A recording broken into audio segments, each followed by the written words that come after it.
Jurassic Juggernaut. Yeah. Jurassic Juggernaut. Yo. Big Moji. Yo.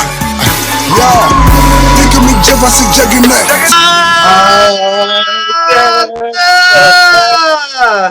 How's the Rubric family today? Thank you to everybody that is watching us. One more time, we're here on Saturday, April 11, 2020, and we have the pleasure, we have the honor, we have the joy of having one of the greatest talents in the CCW, the Coastal Professional, the Coastal Championship Wrestling, Vince Steele, the Jurassic Juggernaut. That's right. Jurassic Juggernaut. Right, Oh, man. Yeah, that's right. But I also call myself the best big man in the business also. well, there you go. And then we said that like you are the only Vince that we care about, and you're the only Vince that we're gonna interview in our show. You're the legit Vince here. So thank you so very much for being with us. It's a pleasure, like I said, to have you on the show. And like we're just gonna be talking to you a little bit about your life, your experiences in wrestling. So tell us a little bit about yourself. Like, how did you start in the? Well, like everybody who starts off, I was a fan. Actually, my first exposure to professional wrestling was not your typical WWF or NWA. I actually started watching wrestling when Glow was on syndicated TV out here in New York. Yeah, and then how did that evolve? How did you progress to that? Well, I was totally into seeing females kick each other asses and stuff. That was pretty cool. But yeah, my family and stuff, we all grew up like listening to music, hip hop music, R&B music. So in New York, when wrestling came on, it was pretty much like a pre-show to what we usually watch on the weekends. So I got hooked on it, pretty much, me and my mother, and me and my mother have been wrestling fans ever since. Oh yeah, that's pretty cool. Like, so who did you look up to? Like, who did you like any idols or somebody that you thought like, hey, that's my boy, or like I want to like be like him, stuff like that?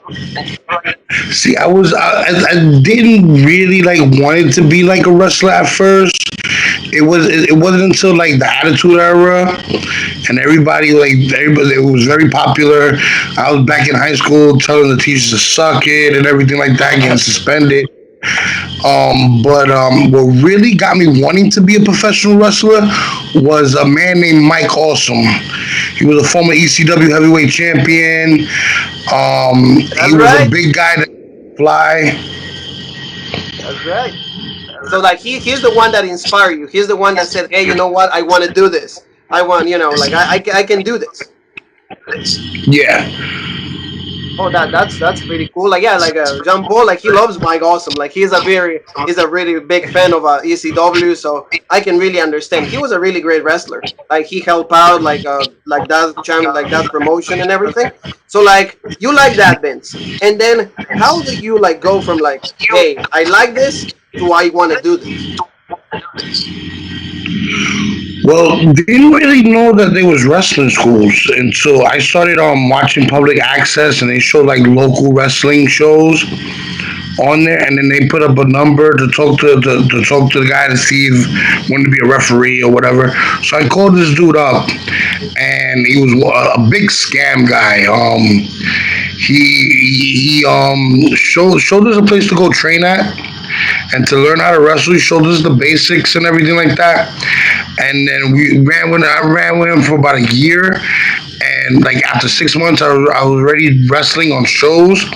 But the funny thing was, he had us pay him for us to perform instead of the other way around. Oh wow, yeah.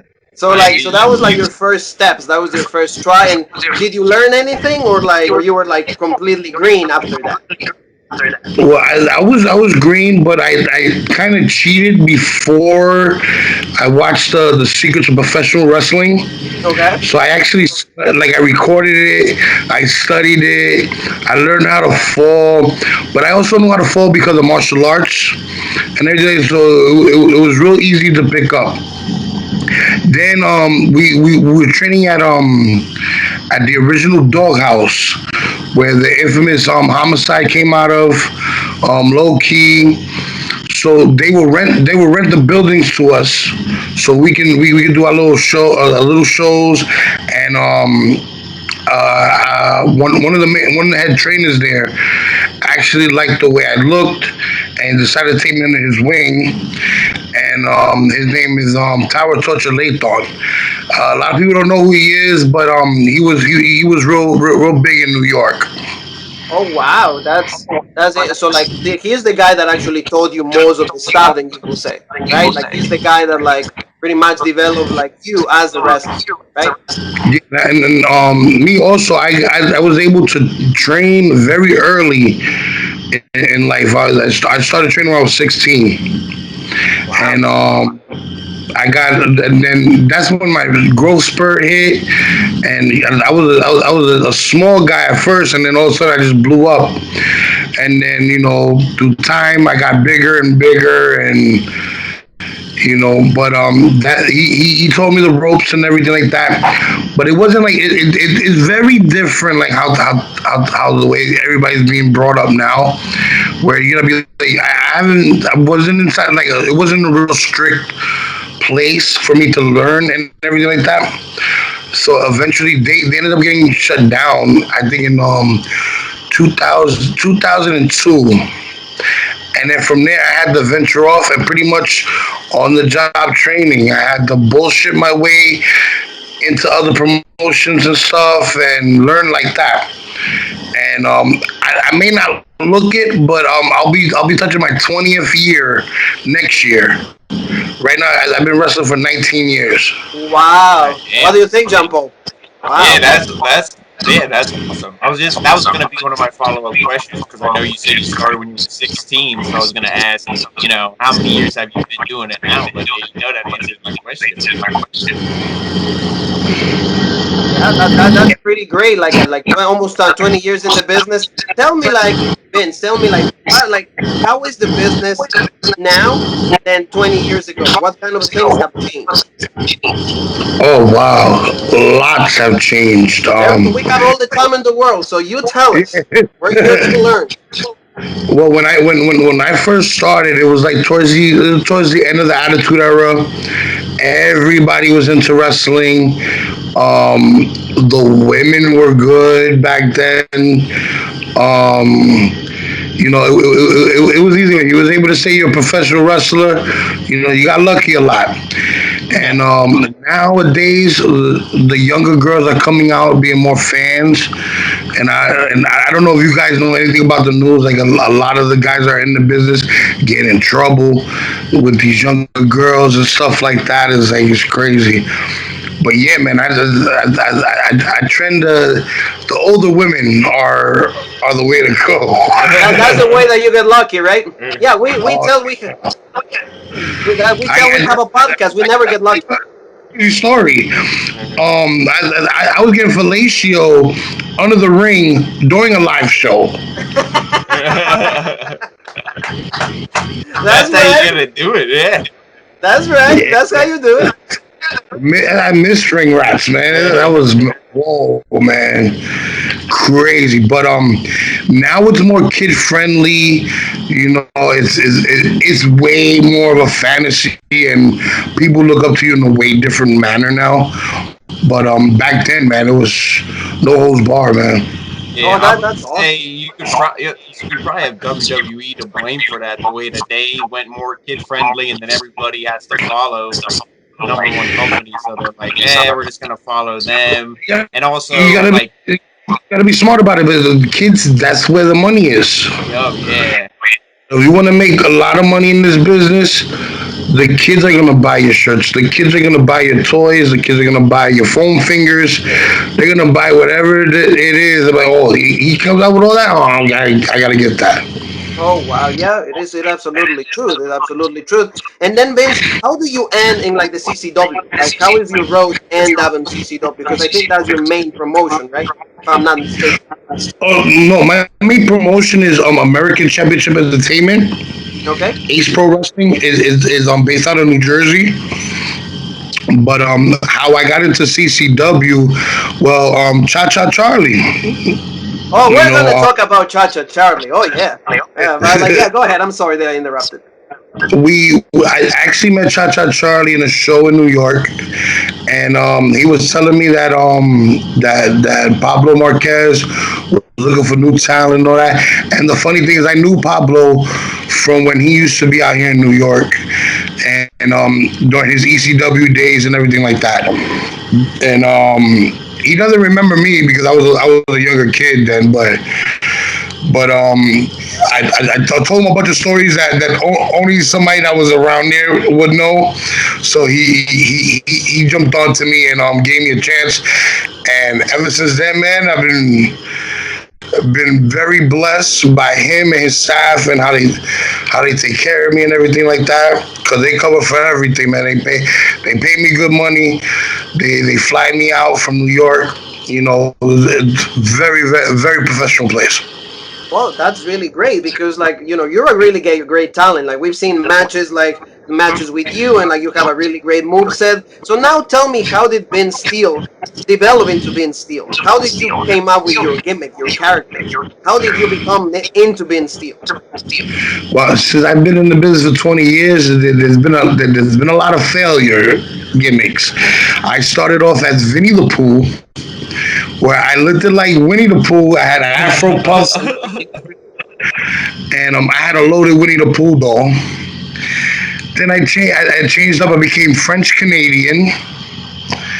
I turned it out to. I ended up being a Mountie also, and then the Vince Steele character came in as an Italian character. I used to wrestle in velour suits and saying, "Forget about it" and everything like that. Then when I started venturing off for myself, I didn't have like a group of people I was traveling with. It was just me. The Vince Steele character developed more as I became the remix of pro wrestling, where a man in my stature, my big stature, I was doing all the stuff the lightweights were doing, flying out the ring, doing top rope moves, quick in the ring. So I call myself the remix.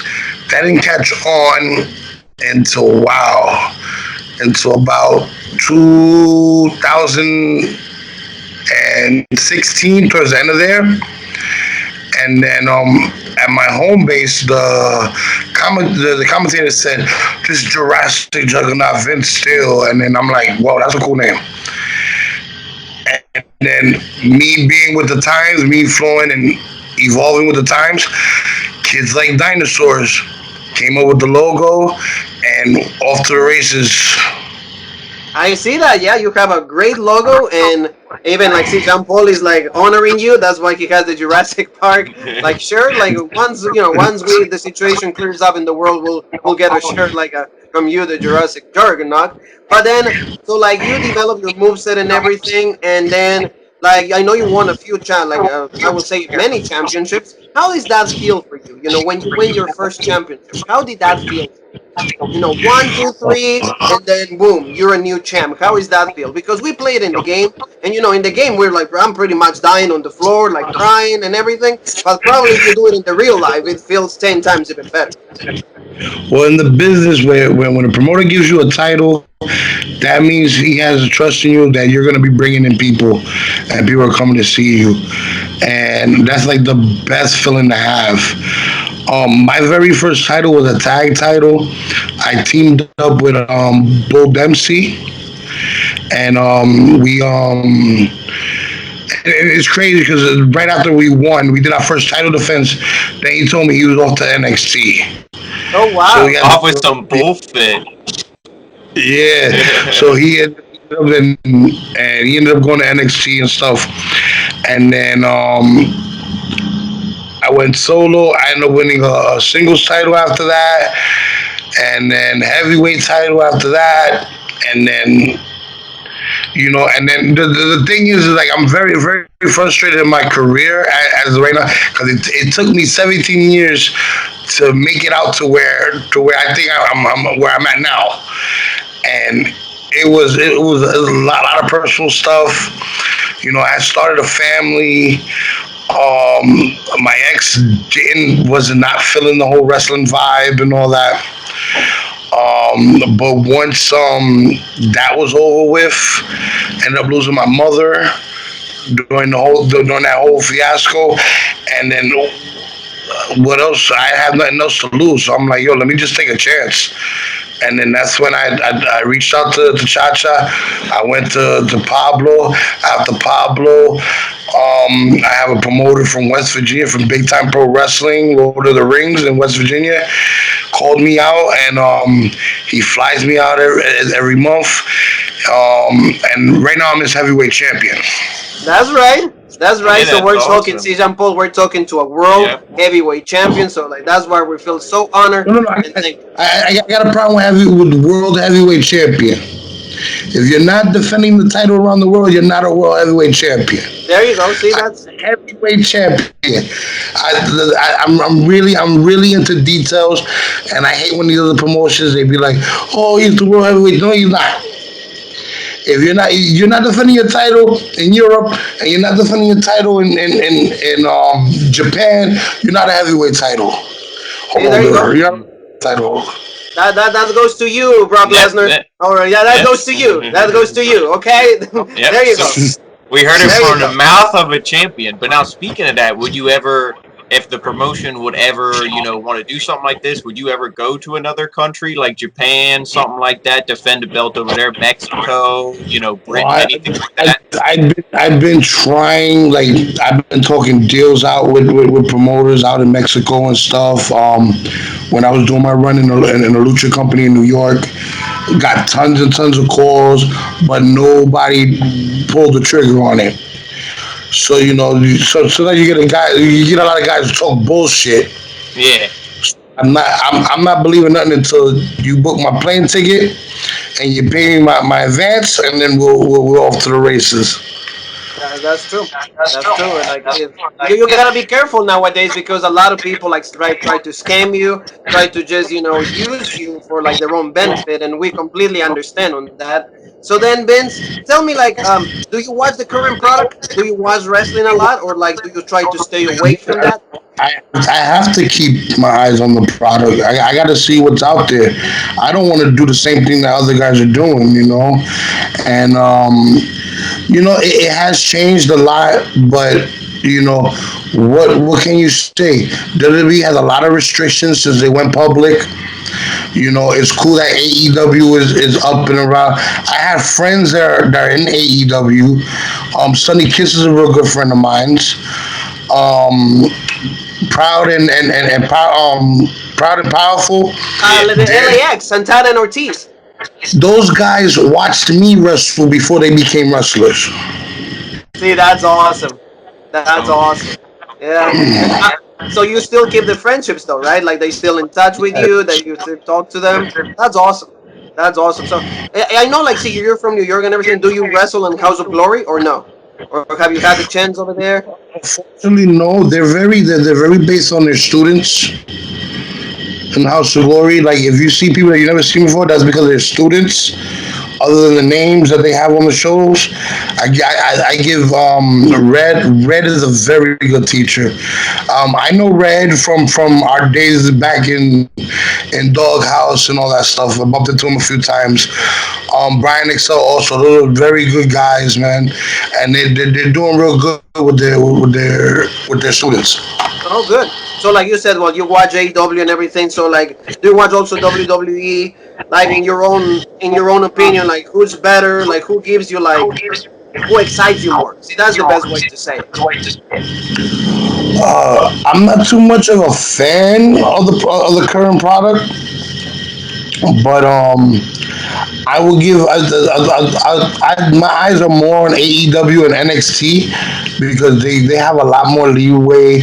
They're with the times of where I'm competing at.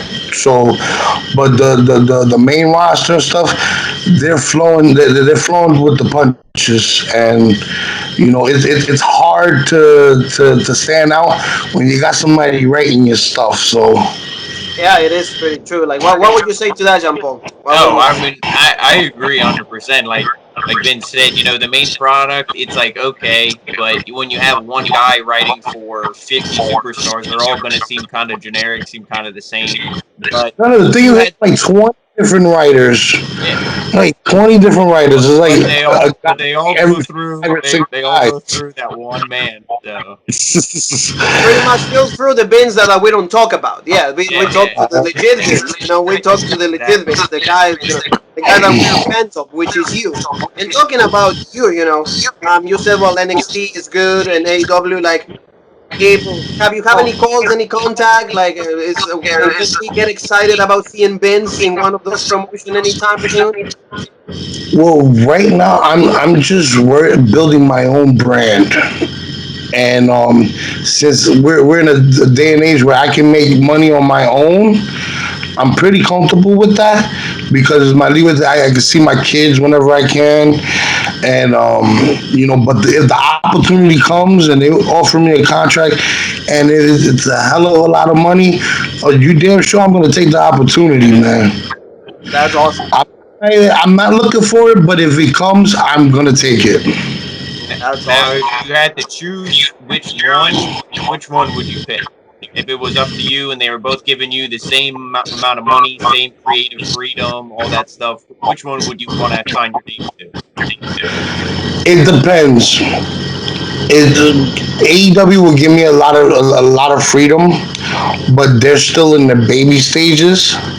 So I would rather be with the bigger company, just for the simple fact that like I got guaranteed money coming in. Yeah. No, that's true. That's true. And I see now that like we're talking about promotions, we're talking about all these like wrestlers and everything. For Vince Steele, what will be your dream match? What will be like like the guy that you want to face and there's money in it and there's a great feud right there. Wow. Whoever's the biggest monster out, like I can totally see me and Abyss going all out. Any monster type figure, me and Braun Strowman, I'll beat the crap out of Braun Strowman. That's right. We're starting the feud right here on the regional rubric. We're doing it. Universal Champion, if you have what it takes right here, Vince Steele is issuing a challenge to you. But truth be told, but a real dream match. It's just too bad he's passed away. I would love to work Vader. Oh yeah, that would be good. See, Yeah. like Jean Paul loves Vader, like like that guy. See, I will say that probably you based on a little bit of the moveset, a little bit of like the intensity, and like that guy could like he was like you. He was like you. If you allow me to say, like you have the moveset of a cruiserweight. There's nothing that they do that you cannot do. So actually, that makes you, for me, more. I will be more enticed to see you because the cruiserweights, like I seen, the spot fest, the super kick fiesta, and all of that. But for you to be able to do those kind of moves is absolutely amazing, and I love it. Thank you. I really Yeah. appreciate that. Yeah. So like you will say, And Vader. the thing is, like, you can do all the high flying stuff. It just gotta make sense. You gotta keep people engaged. Like I'm into telling stories in the ring. I don't know if you watched the first match with me and Cha Cha. Yes. Whoa, that's a good story that was being told there. And mind you, the head guys did not want that finish to happen. Oh, They wanted something else, and I'm like, nah, trust me. Let me tell my story, and then ever since then, man, I had a permanent job in CCW. that's good. That's how you So like do it. so there's been many times that like you kind of like they tell you this is gonna be the finish and you went no. This is how the finish is gonna go. You had to put your foot. Me, I'm very old school. If a promoter asks me to finish the match the way he wants it, because to be totally honest, when you're working for somebody, you have to do it in their vision. You can tweak everything you can and make it your own, but it's still what they want. And then if you give them what they want, they're gonna take care of you at the end of the night. That's true. That's absolutely the truth. And then see, like, tell me about, like, for example, like when you're in the ring, you say you like to tell a story. You're a guy that like wants to like make the best out of the story that you're given. Like, what kind of matches is like the ones that you enjoy the most? Like hardcore, like just like a singles match? You need a stipulation. What kind of guy are you? What do you enjoy the most when you have a match? Pretty much first time matches when people don't know what to expect. Like Okay. a regular match where it goes crazy. I get a busted lip. I pop him in the nose. Blood. I'm really into like emotional. I'm very emotional in the ring, and I like to bring the emotion out of people. That's awesome. Yeah, Don't pull anything on that. that's definitely an old school feel. Like you clearly said, and we can tell just by the way that you think your wrestling mind works that you're definitely the old school, and that's what I think we need more of. And I think we're getting that a little bit with AEW, a little bit with NXT. Main roster has completely the old school feel, but we really appreciate the old school here. We like it. Like you said, when we watch a match, we don't want to go into it saying, "Oh, that guy's gonna win with this move," and it's done. When a match is emotional and there's a story, and then halfway through you go, I really don't know who's going to win. That's when you have to Exactly. Absolutely, yeah. So now let's talk a little bit about Cha-Cha Charlie. You mentioned him, and you guys like before you guys were best friends. You guys had each other's backs, and something happened. You changed. You changed. What happened there, Vince? What happened? I didn't change. It was I saw the signs. Why? Why? my pocket changed. The money flowing in my pocket changed. He became the heavyweight champion. Yeah, dinero, man. And I felt that I wasn't gonna get a fair shot because he was my friend. So I came up with this idea, which it went way too far. Ended up kidnapping him, had him disappear from the business for about 3 months, and he was fed every day. He, maybe he not was much, but he was fed. bathroom. Had to hose him down a few times, but I kept him alive. I didn't kill him. Yeah, I saw that. Like he's alive. Yeah. So like, tell me like I saw you guys had a match also, like a great match. I enjoyed it a lot in season's beatings on last year.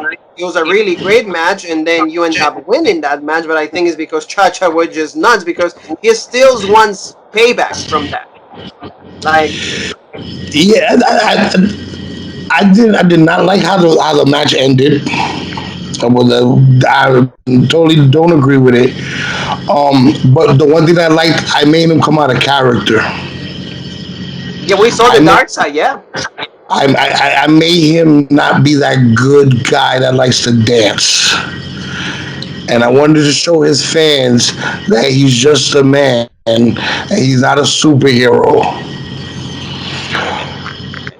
And Oh that wow, shows man! Like so. and that shows like you were able to get to him that much. Like you said, he always comes out there dancing, cha-cha, for the kids and this and that. No matter who you face, it's the same thing. But when he got in the ring with his ex-best friend, you broke it. That's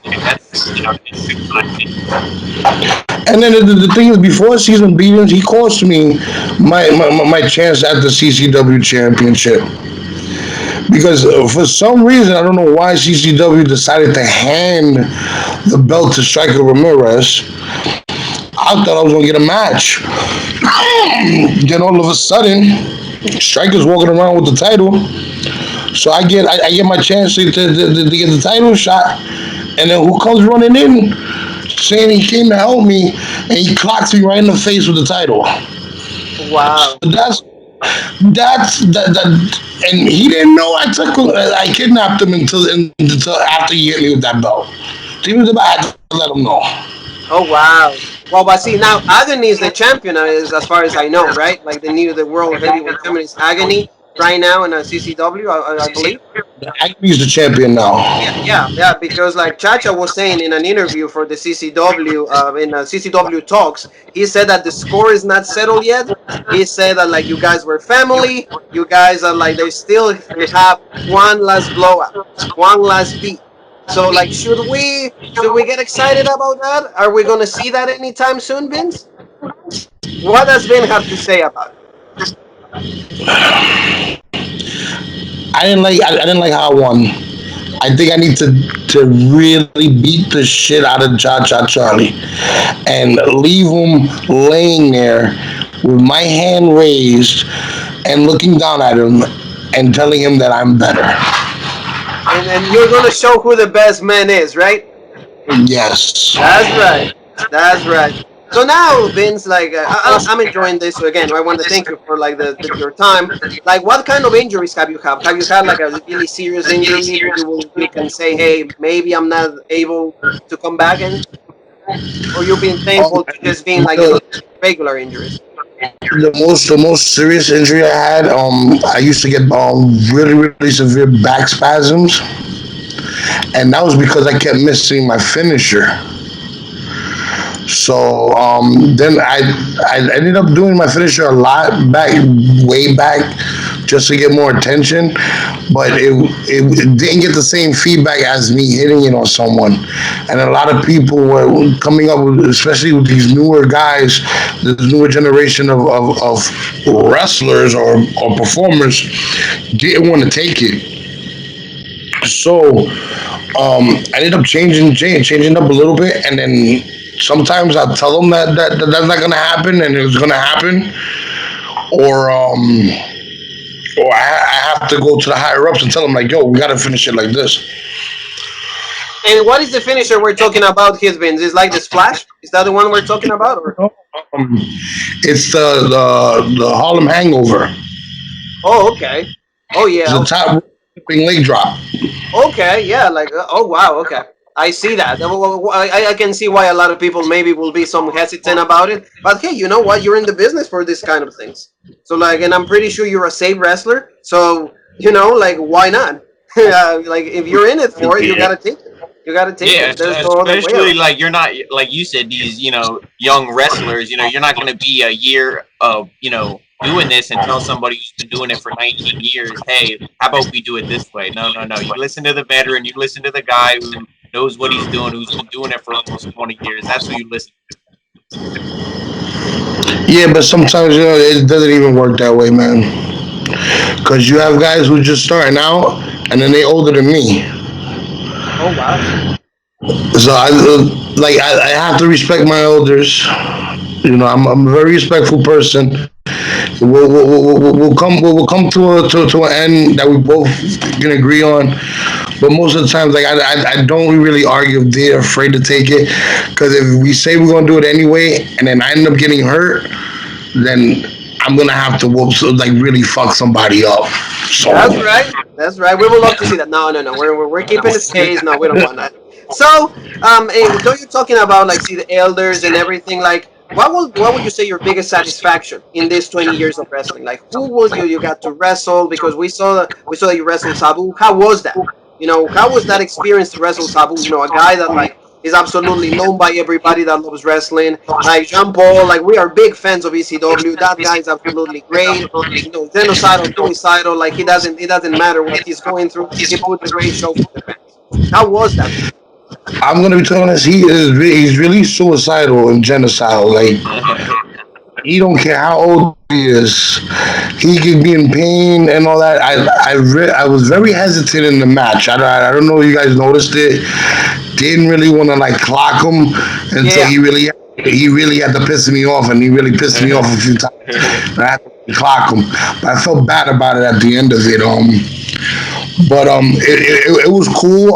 It was so surprising. Like somebody I sat there myself and watched as I grew up and emulated and stuff like that. He was cool. I fought the Sandman last year also. That was another cool dream match that I had that I was able to do. I wrestled Crowbar from WCW. Very cool. Who was I? We saw Carlito. We saw Carlito. Yeah, Carlito was cool. MVP was very cool. I like hanging out with MVP. He was a very knowledgeable man. He likes to talk to the younger talent and give his advice and stuff. Oh, good, good.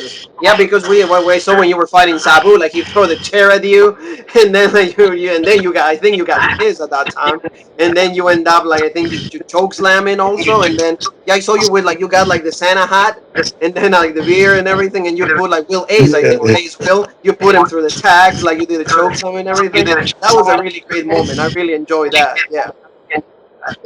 Cool, cool. Thank you, thank you. Oh yeah, pretty great. And like so, yeah, jump on any questions for Vince.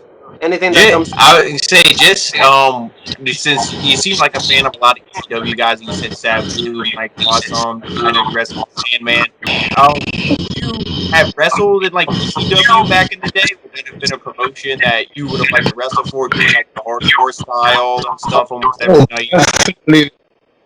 That was one place I would love to wrestle. Actually, last year I got to wrestle in the ECW arena. At that time, like when I was growing up and stuff, that was a dream of mine to wrestle ECW. It sucked by the time I actually started training and stuff. It went bankrupt, just like WCW and stuff. And then I wanted to be in the first Tough Enough, but I was too young. Oh yeah. Okay. Wow. See, that's awesome. Yeah. That's awesome, Vince. Yeah, like tell me also like, see, how many countries were you been in, or like have you been able to be in, like in South America? Have you been able to I be like haven't, I outside the haven't been able states? to do South America. I haven't been able to do South America, but I have wrestled in Boston. I wrestled in New Jersey, Pennsylvania, West Virginia, Florida. I did Hawaii one time. And that's about it. I was actually making debuts this year too. Like I'm supposed to be making my debut in Chicago in July. I was supposed to be in talks with doing some stuff in California. So I'm hoping to work that deal out soon, and then I'm hoping to hit Mexico soon because a lot of Mexican promoters are saying they haven't made that can move like I do. So I'm kind of hoping.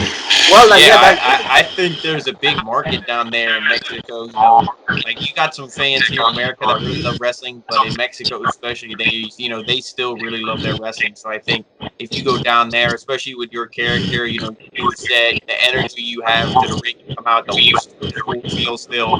I feel like you'll make a big, splash down there, and you'll get over even more so. Yeah, but I hope they don't pay me in food. I need to be paid in money. Yeah. yeah, well, there you go. Like, yeah, like some people, if you're like, please, like, there you got a great talent right here, great storyteller. So please, come on, this guy is like the real deal. So Vince, like now, tell me a little bit about like the Vince outside of wrestling, outside of the ring. How is Vince the regular man?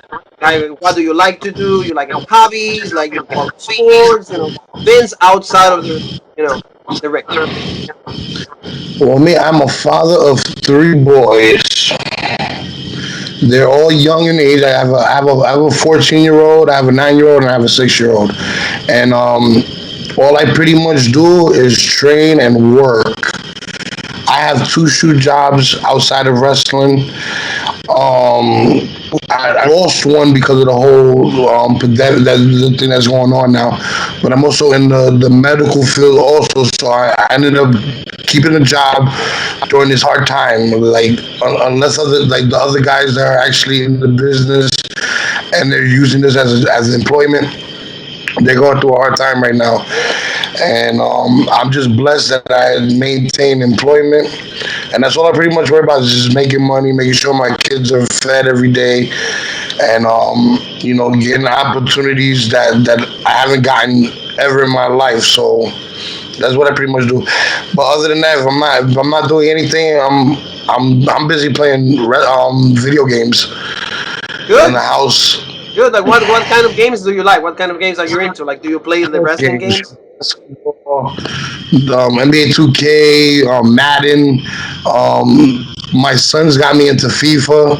That's right. You know, I'm just, That's right. Yeah. I in the channel I put a lot of videos about FIFA, so that's why we're celebrating that. Why I play a lot of FIFA too. So for that reason. who's your team? I like Barcelona, Real Madrid. You know those two. Like those are the generic ones. So like they added like like a set of like teams from South America. So my team's in it. So yeah, I was born in Ecuador, so that's why like I like my team Liga de Quito. So I'm really happy. Like I'm just doing videos about me beating them up like 8-0, 9-0. I'm just like you'll see me like putting my face and celebrating like oh doing all of So that. many leagues is hard to keep up, man. Oh yeah, it is. It is. It's like it's there's I leagues everywhere in the world. There's tournaments everywhere in the world. It's I always on. say I say I say local. I like FCNY, man. Oh They know yeah. how to party. Oh man, they know how to party after the games, man. Oh yeah. They do a little march outside of the stadium. Oh man, It's a whole culture. It's a beautiful, it's a whole thing. It's like a passion that never ends. It's like wrestling for us, and it's what it is for you. I It saw can be good, it can be bad. Yeah. I saw the scarves, man. It was freaking cool. Oh yeah. Oh yeah. It is. It is pretty great. And like so, any of your kids want to be a wrestler? Do they think, hey, daddy, I want to follow your footsteps. I want to like try to be a I'm wrestler. not. Well, ever since this thing started, I haven't seen them in person. Their mother is like very scared about this whole epidemic and stuff. So I haven't seen them, but they're not really into because they're in bed by the time wrestling's on TV. So they're really into the academics and playing regular sports. I let them if they want to get into the business. I'm telling them it's hard, but I'm not gonna discourage them and tell them not to do what they want to do. That's really good. That's really good. That's great. So like, and tell me like a little bit of advice for like somebody that wants to be in wrestling, that wants to start. Like, what would you tell them? Like, what will be the main thing? What will be the first thing that you tell them? Hey, you hear me? Hey, Vince, I want to be a wrestler like you. What would you say? You gotta have patience and you gotta listen. That's the only way because you cannot rush into something that you don't have no idea. This business is completely different when you get into it. You know, you get fucked on pay, or you get yeah, you get injured, but also learn your work ethic. Learn how to do business and know your worth. That's the only advice I can give somebody. Yeah, I'm like that's awesome. Like, especially learn how to do business. That is something that many wrestlers don't know. So, Jean Paul, any questions? Anything to help us? No, I was gonna say just I think we covered a lot of it, but like what once you said like this pandemic and this everything is over, what does the future hold? What can we expect from Vince Steele? What's the best big man in the business gonna do? What can we expect? I'm hoping to win more championships. I wanna travel the U.S. like Ultimo Dragon and have 9 heavyweight titles, and be the ultimate champion.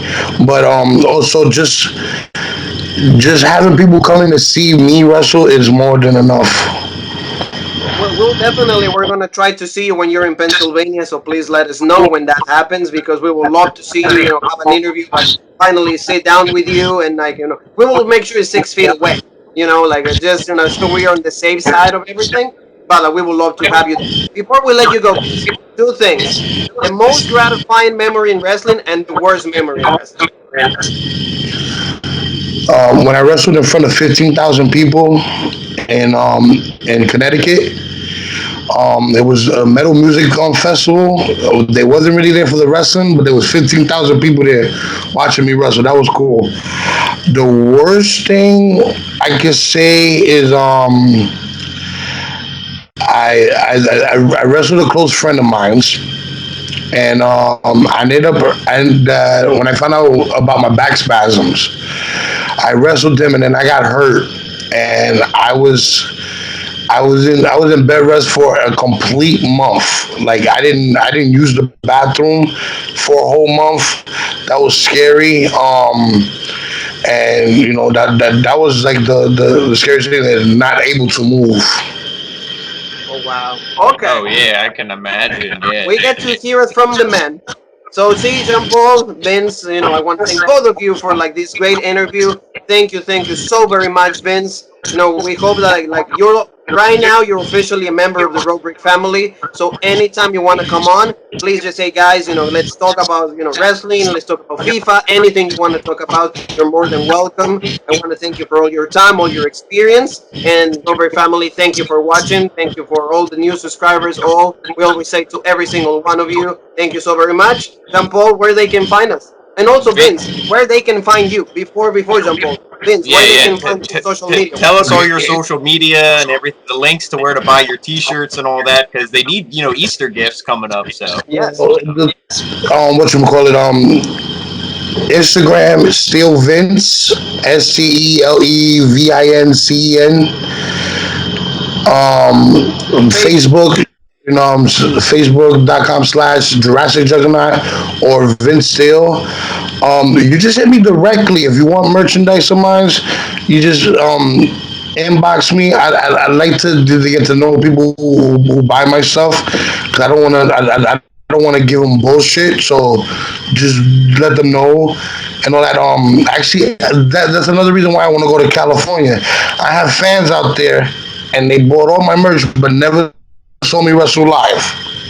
Well, see, hey, we want to buy it. We will buy it and see. We want to see you wrestle live. We want you we will be rooting for you. If we need to hit us with a chair, do it. That's fine. We will be okay to receive it. We'll do it for the business. So, thank you so very much once again, family, and Jean Paul, where they can find us.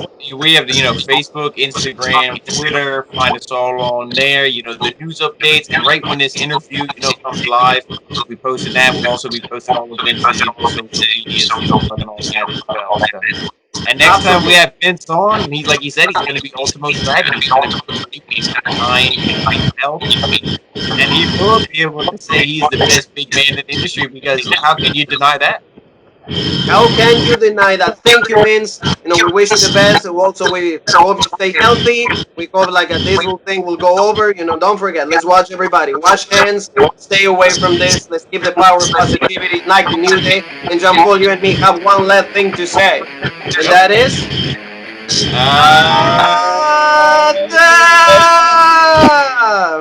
Drop 0 to 100 head rush, end up being my opponent. You bet not. Jurassic Juggernaut, you let me loose in the yard, I'ma run them out. Think of me, Jurassic Juggernaut.